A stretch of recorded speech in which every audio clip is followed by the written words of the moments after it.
Hey there, this is the Top Floor Please podcast, where women in leadership rise together. I'm your host, Melissa McCormick, executive coach and founder of the Grace and Salt Leadership Academy. This is your space to find clarity, grow in confidence, and lead with bold authenticity. Whether you're navigating the boardroom, building your team, or stepping into new territory, you're not alone. Let's talk real challenges, real growth, and real leadership, because the top floor isn't just a place, it's a mindset. All right, let's get started. All right. Welcome to the Top Floor Please podcast. I'm ready to dig in.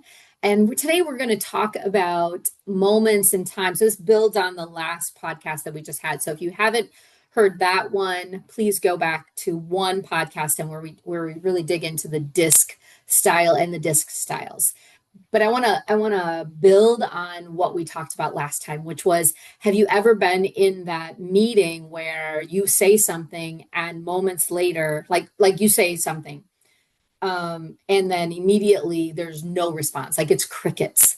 And then a few minutes later, somebody else says basically the same thing as you did, and they get, kudos and accolades that, oh, the heavens opened. That was the best thing since sliced bread. Has that ever happened to you?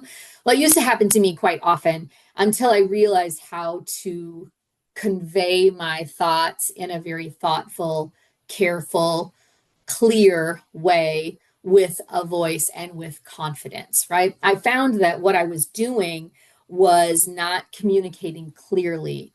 I was soft-spoken. I know it's hard to believe, but I really had a hard time early to mid-career speaking up until I got a coach. I was fortunate enough to be involved with a program, and my boss had recommended me for this leadership development program through Carrier.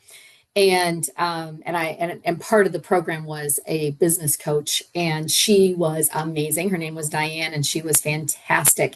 And she helped me learn how to speak up, and honestly, quite frankly, changed the trajectory of my career.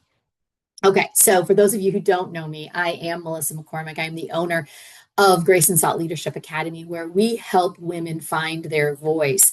We help them gain confidence. We help them make that bold impact in their organization that they so desperately want to provide.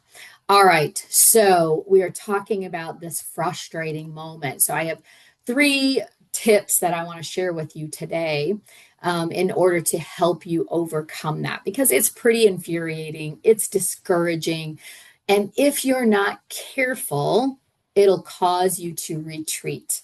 It will cause you to shut down and actually have you think, why even bother? Like, right? So imagine that big personality in the room. Typically, they are a D style on the DISC scale. Big personality. They're taking over the room. They're over talking. They're doing all of these things. And quite frankly, the rest of the people in the room are letting them do it. You're like, okay, what time is it? I have so much to do back at my office. I might as well do me that, right? I don't even care to contribute at this point. I'm done. This person isn't going to listen anyway, but that's not the right mindset to have, because your value, your opinion, your thoughts really do matter. And if you don't share them, especially in the moment, then you are not only hurting yourself, but you're hurting the organization. I used to not say anything. There was one woman in particular who really intimidated just really intimidated me. And so I'd wait until after the meeting and I would tell my boss, hey, this is what I think we should do. And he would say, Melissa, why didn't you speak up? Why didn't you say something? Now, I never had the courage to tell him why I didn't. Well, I didn't because I was chicken. I didn't because I thought it was a stupid suggestion. I didn't have confidence in my own thoughts and ideas. But what I did in not sharing, which I didn't realize, was that I slowed business down. Because if I would have just said it in that moment, it would have been, oh, okay, great idea. Let's pivot. Let's do this. Let's do that. Or adding on to the idea to make it a better idea, right? Through collaboration. And when I didn't share, then we had to get back together. We had to have another meeting. And meanwhile, a week or two with everybody's schedule has gone by. So I slowed business down. So I had to learn to just do it scared and just say it. And if I crashed and burned, then that's what happened. But eventually it became muscle memory and I became a stronger communicator because I gained confidence, right? So here's the truth. This is the grace and salt truth. And that is that your voice is needed, even when others don't respond the way that they should. So I want to talk about three things that you can do to overcome this type of dynamic or this type of situation and still show up strong. Okay? So the first one is I want you to reclaim and reinforce. What does that mean? That means I want you to use this moment as a way to reinforce your voice. You want to say, thanks for building on what I shared earlier. Like this is if somebody says the same thing that you said, right? You can say that. So yeah, no, thanks for building on something that I shared earlier. I'm glad it's resonating. Now you have to be a little careful because you can't have tone in your voice. I don't know if you just heard it, but I had tone in my voice. So thanks for building on what I shared earlier, right? So that's going to that has a tone in it that is kind of, well, my daughter would say something right, that B word, right? It's got a little edge to it, that when women say it with a little edge, then we get that reputation that isn't fair, but it's there. So we deal with that. So I want you to say it like, thank you so much. I really appreciate you building on what we talked about earlier. See how that's different? I changed the tone of my voice. So you have to practice this, right? I'm glad it's resonating. I'm so glad that you shared and you built on what we were talking about earlier. I'm so glad it resonated. How different does that sound than thanks for building on what I shared earlier? That's kind of tony, right? That's kind of a little, right? It's got a little edge to it. But by saying this in that way with the upbeat, it's subtle, powerful, and it reminds the room that you are able to take back the power of your statement or of your opinion. Does that make sense? I hope that totally hope that makes sense because it's very, very important. Now, the second thing I want you to think about is know your disc style. So again, if you haven't listened to the previous episode, or just search disc in my podcast library, and then I want you to listen to that because it goes through the D, I, S, and C, not in great detail, but it'll give you an idea of where you fall on the disc scale if you're not sure. But for example, if you're an S or a C on the disc scale, you may naturally communicate with more caution, right? Or deference. You totally want to process before you speak. And so, but if you're a D or an I, they might grab the spotlight faster. So you need to understand if you're an S or a C and the D's and the I's are out there, right? They're over talking, they're sharing, they're excited, all of that. Don't take it personal. It's just style. It's not personal. It's not about you that they don't appreciate you. It has nothing to do with you. It has to do with style. So we need to flex our style by increasing our assertiveness without changing who you are. Make sense? All right. So the first one was to be sure to reclaim and reinforce, right? So you're going to bring that power or that back to you. Thanks for building on what I shared earlier. I'm so glad that it's resonating. And then so that's one way to do it. The second tip I want to add today is to know your disc style so that you can flex your style to theirs. If you're speaking to a D or if a D is the over talker, right? Then you need to channel your inner D and get used to doing that. And the third way, which is really the most important way, is you need to stay engaged. I don't want you to disengage, right? That's the goal of this kind of dynamic. So you don't want to shrink. You don't want to shrink back. You want to stay present, confident, consistent. You want to reinforce your credibility over time, right? So be sure that you're staying present, that you're not shutting down, that you're not going, What time is it? Like in your head, you're thinking of all the things that you have to do and why am I sitting here? Because they're just going to continue to talk anyway, and they don't really care about what I have to say. No, I want you to own your comment. I want you to own your voice, even if it comes across a little edgy, right? So the first couple times it might sound a little edgy because you're frustrated. But the more you say it and the more you do it and the more you share, you will be able to fine tune it so that it becomes more like your voice. Because here's the thing, you don't need to be louder, you need to be clearer, you need to be more consistent, and you need to be visible, even on Zoom or Teams.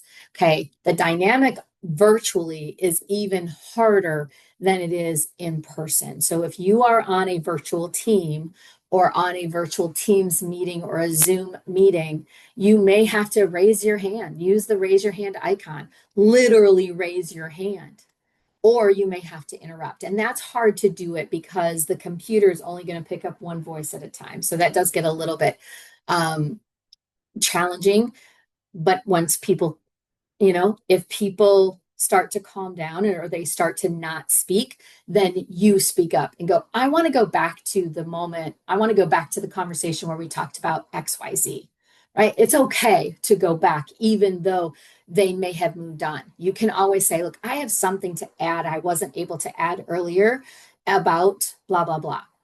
Okay, make total sense. So the more you advocate for your own contributions, the more others will too, right? They're going to come to you for your opinion. The more that they know that you are engaged and that you absolutely have something to offer. So here's what I want you to work on this week. I want you to use the reclaim and reinforce strategy once, and I want you to notice what changes. Like and log it. I'm a big person on tracking. So I want you to log it, track it. That's how I learned how to share my voice, or how to find my voice, I guess, and how to speak up. That's how Diane did it for me. She said, Melissa, I want you to write it down. So I'm just going to tell you this little story here real quick. And that is that I was in this meeting. It was a shipments meeting, and they're talking about things that I had no clue about, like cost standard hours and all the stuff that the factory productivity numbers and all this stuff. And they had charts that were yellow, red, yellow, green, all these things. Now, they assumed I knew what they were talking about. I had no clue what they were talking about. So I knew that I needed to speak up at this one particular time in this one particular meeting. And so I did. And it was crickets. Like nobody said anything. And honestly, in my head, I'm going, I know I spoke English and I know I spoke out loud. Like I'm not dreaming this, right? This really happened. And so I just let it go. But I wrote it down, and I had my call with my coach the next week, and I told her about it. And she said, you know what, Melissa, the fact is you spoke up. Congratulations. You wrote it down. Celebrate that you had the nerve to speak up. So that's what I want you to do. I want you to speak up. I want you to reclaim. I want you to reinforce. I want you to just speak up, no matter how shaky your voice is, no matter how maybe you're using too many words. Maybe it doesn't make any sense. I don't know. But I want you to speak up, because what happened the next time I spoke up is people heard me. And then the next time that I spoke up, people responded to me. So I just kept keeping a track of when I did. And I celebrated every single time. And I wrote down what happened. The first time, literally, I wrote down crash and burn. Nobody spoke up. Nobody responded. The second time, I wrote down what happened. And pretty soon I gained confidence to speak up because the rest of the people in the room recognized what I was saying. Now, here's the thing. Most of the time, what I was mentioning, everybody else thought, but they didn't want to bring it up because it meant more work. Okay. What I was bringing up were things that were question marks, like, shouldn't we be doing this? I don't understand this part of it. Shouldn't we be doing this? And most people thought that as well. They didn't want to say it because it meant more work for them. So by me bringing it up, we became a better company. We became a better team. And if I would have sat on my hands and not said anything because I thought, oh, I don't know, it's really stupid, and I don't want to feel stupid and all of that, you go back to kindergarten or you go back to elementary school when you don't want to raise your hand because you don't want other people to know that you really don't know the math equation or whatever, or you really need help, right? Am I making sense here? Have you felt that before? So that's where I'm telling you, please speak up, but then celebrate that you do, regardless of the outcome. Regardless, I don't care if there's crickets. The fact is that you spoke up. Okay. All right. So here's the thing. If you're ready to go to the next level, which I think you are, I want you to check out the Grace and Salt Leadership Academy, our signature program, the Esther Project, that's designed for women ready to find their voice, ready to speak up and build that confidence, make that bolder impact. Whether you're stepping into leadership or stepping into the boardroom, there's a place for you right here. So go over to graceandsaltleadership.com to learn more. And I want to tell you, this last cohort we did a survey which was on confidence. So, what was your confidence rating from 1 to 5 when you first joined the program? It's a 12-week program. And what was your confidence level at the end of the program? And out of this cohort, we had, and I find this, I'm a data gal, so it is hard for me to believe that when you say it's 100% increase, 100%, really, Melissa? No, really. So, on average, most people rated their confidence level at a 2. When they left the program, they had rated it at a 4. That is 100%. Okay. So they went from 2 and they went to 4. So I'm just telling you, this does work. If this resonates with you at all, please go to graceandsaltleadership.com to learn more. Apply for the program. It is not for everyone, but I believe it is for you. If you're even thinking about it, it is for you. And I would love to have you talk to me about it and have me help you talk to your boss so that you can enroll into the next cohort as soon as possible, because there is no time like right this second. All right. Thank you so much for joining me this week, and I will see you on the next time. Thanks for hanging out on the top floor. If today's episode gave you something to think about or a little boost, share it with your friend and keep the momentum going.